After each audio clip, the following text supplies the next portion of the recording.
Assalamualaikum warahmatullahi wabarakatuh. Alhamdulillahirrahmanirrahim. Hari ini kita bertemu dalam pelajaran Bahasa Indonesia kelas 9 tentang mengidentifikasi teks diskusi. Yang pertama, mengidentifikasi informasi teks diskusi. Mengidentifikasi berarti menentukan atau menetapkan suatu teks berdasarkan ciri atau tanda-tanda tertentu.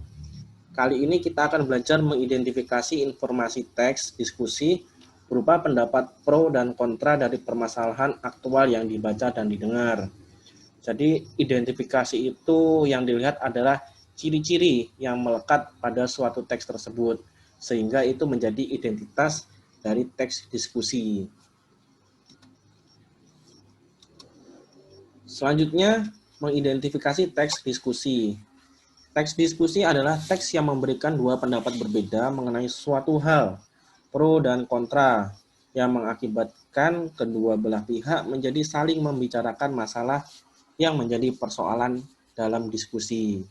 Pro itu artinya setuju, sedangkan kontra artinya tidak setuju.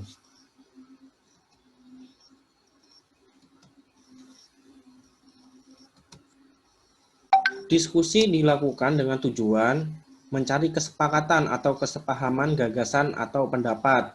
Sedangkan kalau teks diskusi bertujuan untuk menyampaikan sebuah permasalahan dengan menghadirkan paling tidak sedikitnya dua pendapat atau dua sudut pandang yang berbeda.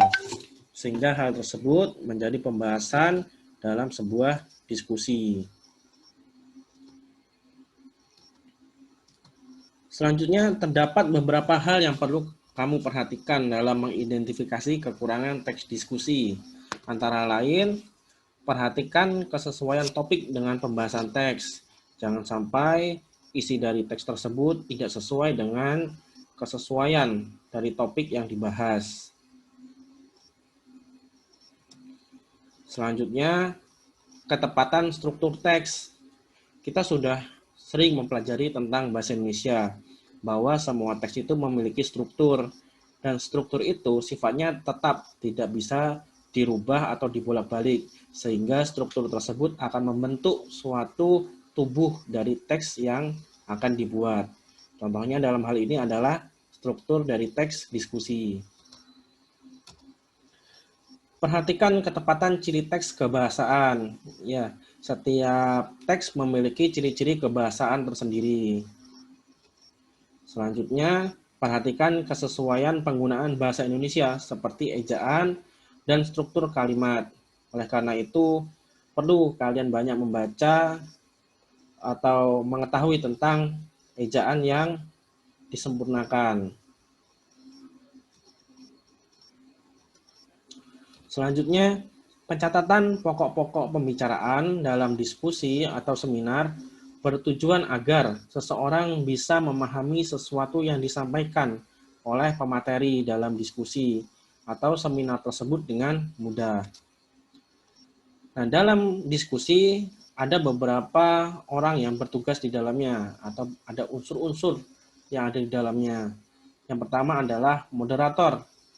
Moderator itu orang yang menjadi pimpinan diskusi, bertugas dalam membuka, menutup diskusi, dan menengahi anggota yang berdebat serta membuat kesimpulan dari jalannya diskusi atau hasil diskusi.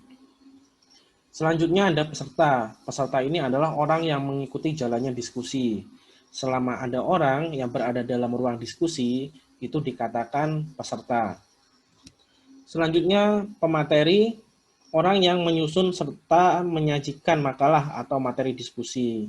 Jadi itu adalah tugas pemateri, menyampaikan informasi yang akan disampaikan.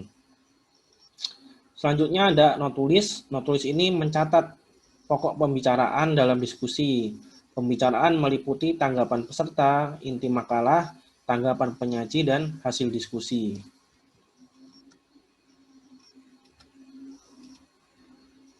Seorang notulis biasanya akan membuat sebuah rangkuman isi pembicaraan diskusi yang sudah dilaksanakan. Rangkuman diskusi berisi seluruh kegiatan diskusi yang sudah dilakukan. Pokok-pokok pembicaraan yang harus dicatat antara lain, yang pertama, mencatat orang yang melakukan pembicaraan dan mengungkapkan pendapat. Nah, karena dalam diskusi itu pasti ada orang yang mengungkapkan pendapat terkait hal yang dibahas. Apakah itu tentang setujunya atau tentang kontranya atau tidak setuju. Selanjutnya mencatat isi pembicaraan seperti masalah yang dibahas, adanya pertanyaan, pernyataan, dan tanggapan. Kalau pertanyaan itu adalah seseorang menanyakan sesuatu menggunakan kalimat tanya ya, 5W plus 1H. Biasanya itu ciri-ciri dari kalimat tanya. Sedangkan pernyataan itu artinya dia menyatakan sesuatu. Selanjutnya yang ketiga, menyampaikan laporan pokok pembicaraan yang telah dicatat secara tertulis atau lisan. Mencatat pokok-pokok pembicaraan dalam diskusi atau seminar dapat dilakukan dengan mengikuti langkah-langkah berikut. Yang pertama, menyimak penjelasan dari pemateri. Kedua, mencatat bagian pendahuluan, isi, serta penutup secara terperinci. 3. Menulis hal-hal atau poin penting dalam diskusi. Yang keempat, menggunakan bahasa yang jelas, baik dan benar. Yang kelima, membuat simpulan. 3. Menentukan pikiran pokok dalam teks diskusi. Dalam sebuah teks diskusi, terdapat materi pembicaraan berisi hal-hal penting dalam diskusi tersebut. Kita dapat menentukan pikiran pokok dalam teks diskusi dengan cara berikut. Yang pertama, membaca teks diskusi dengan seksama. B. Mencatat setiap ide pokok atau gagasan utama yang mewakili setiap paragraf. Nah, cukup sekian materi yang bisa disampaikan hari ini. Setelah ini, kalian silakan mengerjakan soal yang sudah disediakan dalam forum tugas. Bapak akhiri, wassalamualaikum warahmatullahi wabarakatuh.